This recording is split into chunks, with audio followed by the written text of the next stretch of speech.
Hello and welcome to the Two Dyspraxics, episode 23. I'm Matthew Munson. And I'm Barbara Neill. And today we're going to be talking about a bit of an interesting one, and we're going to start with a question. I'm going to ask Barbara this question and see what she thinks. Barbara, do you consider yourself disabled? That's a very interesting question. Told you. But it is a very serious question as well, because the straightforward, honest answer to that is it depends, really. Because I would say, generally speaking, I don't think of myself as disabled, because I don't think of dyspraxia as being a disability. It's, we've discussed this many times before, and it has positive attributes as well as negative. So even though the Equality Act, I think, diagnoses it technically as a disability under the terms of the Act, it looks, I think, from what I understand of it, looks at its negative connotation solely, rather than its obviously its positive. Yeah, right. And when we were talking about it earlier on, I think we came to the conclusion that it's more whether or not it gives us a disadvantage. So I think perhaps the word disadvantage might be more appropriate than disability. But it does depend very much on the circumstances. There are some times when the dyspraxia definitely would disadvantage us, in which case some extra support, if that's appropriate, might be the right way to go. I mean, taking exams, for example, it can Absolutely. be a disadvantage. Yeah. And it's one example on that for me. Something I mentioned to Barbara earlier is I've just been accepted onto a part-time course through a local college, through a local university here in Kent, and it's a diploma, and I'm doing it part-time. And I had this application form to fill in for the course, and obviously one of the questions is, do you have or do you consider yourself to have a disability? And I froze on this question. I thought, how do I answer this? Do I answer it under the terms of the Equality Act, which says technically yes I do, or do I answer it under what I think, which is actually very similar to what Barbara says, and well, it's a disorder, it's a condition that I've got. It only disadvantages me some of the time, not all of the time. Anyway, I was debating it in my head for about a day, and eventually I put yes on this form, for the simple reason that I didn't know if I would be disadvantaging, is that's the right word? That would do. We know what you mean. Disadvantaging myself by saying no. If I didn't declare that I'd got the disorder, the condition, would I be somehow put myself at a disadvantage in the class, in the kind of the marking stages of it?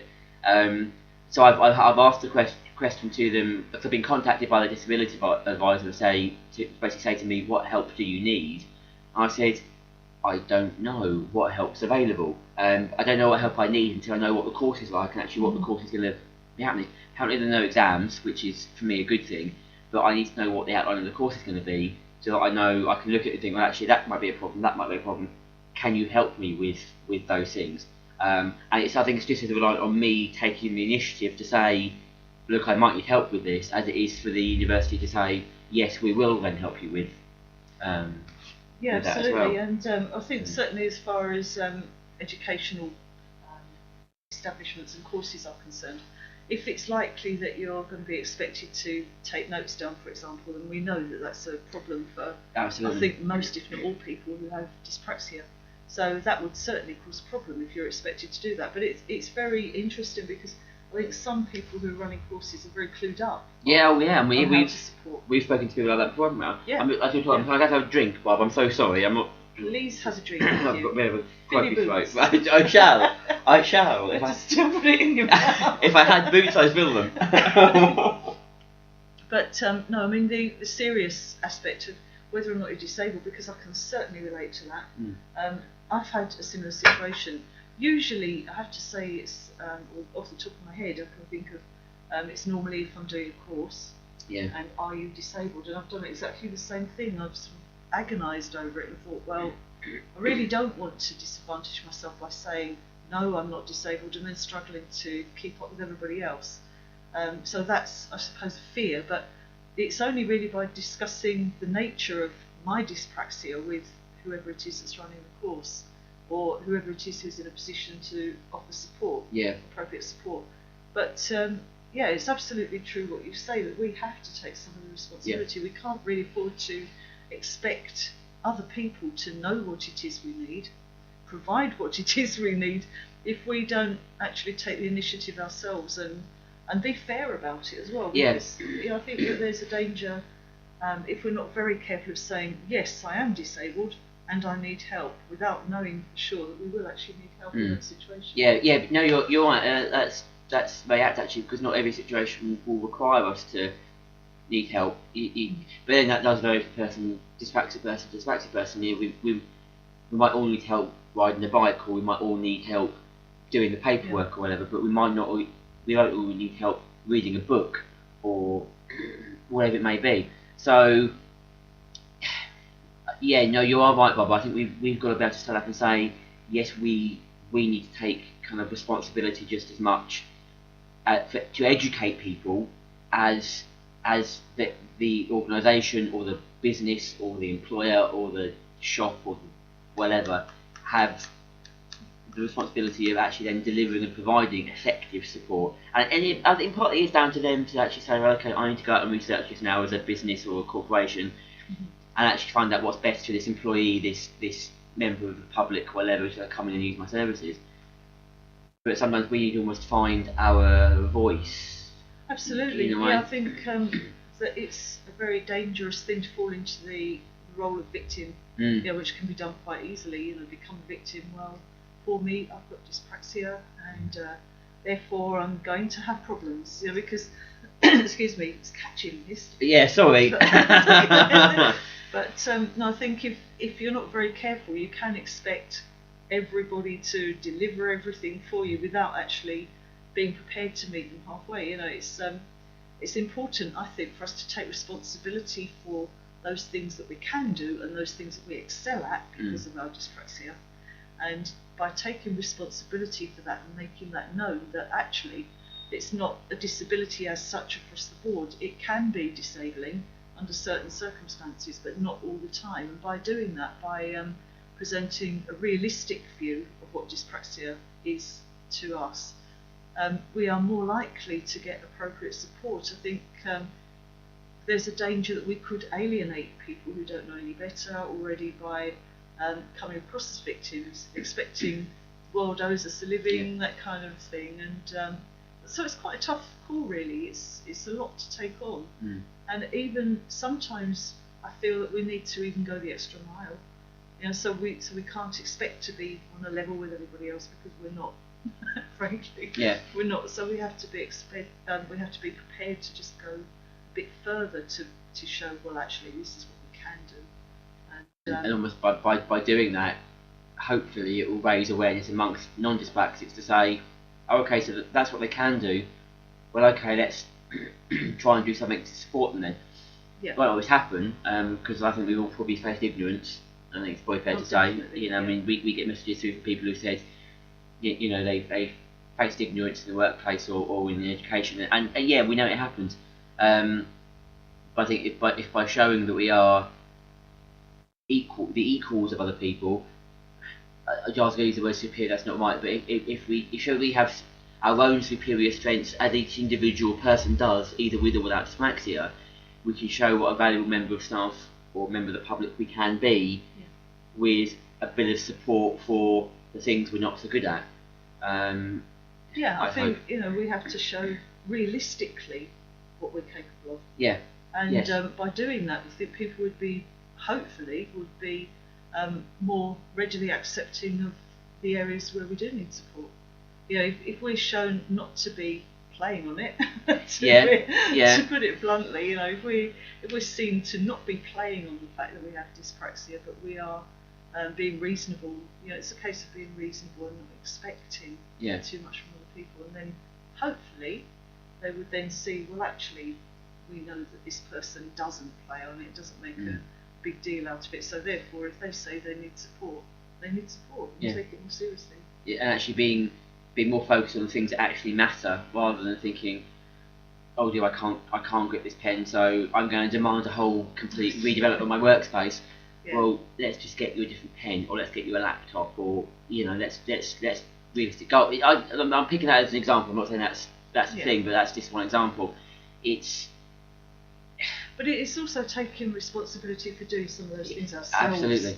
I mean, you can't necessarily expect your employer or your college or your workplace, whatever. You can't expect them necessarily to provide you with a pen that has the right sort of grip if that's what you want. Go get one yourself. Yeah, it's often quicker and easier. Yeah, and make things easier for yourself if you can do so. There's one that always makes me chuckle, and something that Bob and I talked about before, and I kind of chuckle about it and get a bit cross with it in equal measure. Hopefully Bob won't mind me mentioning this. It's cutlery. I get so cross with cutlery. There was a suggestion that both of us saw on a Facebook page recently, well, a while ago actually, that basically you get special cutlery because it's a fair point. Some dyspraxics, and me included, have sometimes trouble gripping cutlery effectively. Barbara's come down to the East Wing of Dyspraxia Tower today, and we went out for dinner earlier to talk about what we're going to be recording today, etc. And I have to concentrate on my knife and fork as I'm cutting my food to make sure I'm doing it properly. But I have the same knife and fork that anyone else would have. I don't carry around with me a special knife and fork. So if I don't have it with me, I can't then eat. The reason I don't carry a special knife and fork around with me, and that I use the same knife and fork as everyone else, is that I want to be treated the same as everyone else wherever possible. I want to be treated equally. If I whip out a knife and fork out of my pocket that's got a special grip or this, that and the other, I'm disadvantaging, heaven's sake, that word, myself, by making myself seem different and kind of making a fuss about something that shouldn't really matter. I can learn how to use a normal knife and fork. I hate the word, but the normal knife and fork. Yeah. I can teach myself. My parents, when I was growing up, helped me to learn how to use a normal knife and fork. And so now I have to concentrate a little bit more, but I can use a knife and fork. My argument there is don't differentiate that person into, right, okay, you're dyspraxic, therefore you've got to have a different cutlery, you've got to have different this, you've got a different that. But actually, how can we normalise it and just focus on the things that actually, the fights that actually matter? Yeah. The big things. Yeah, that's exactly it. Focus on the things that matter rather than the things that you can actually do something about. Yeah. And I'm exactly the same, obviously. I wouldn't dream of carrying special cutlery around with me.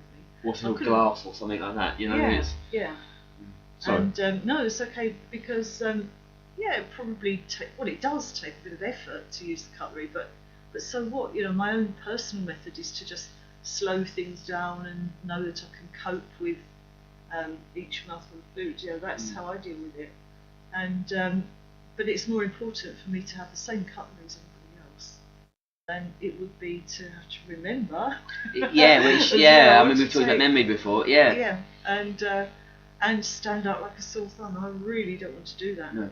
And I think if I had chosen to go down that route, then I would be singling myself out, which is the exact opposite of what I want to do. Yeah. I see myself as an individual, obviously, but I think it's important for us to fit in as far as we can and do what we can, take responsibility for being able to do so. Yeah, it's fitting in with the normal, if I say, kind of mundane, average, everyday stuff that everyone will do, like going out for dinner or meeting a friend for a drink or just walking down the street.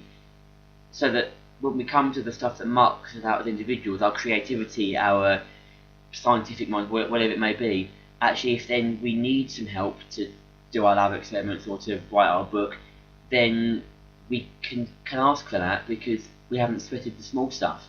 It's.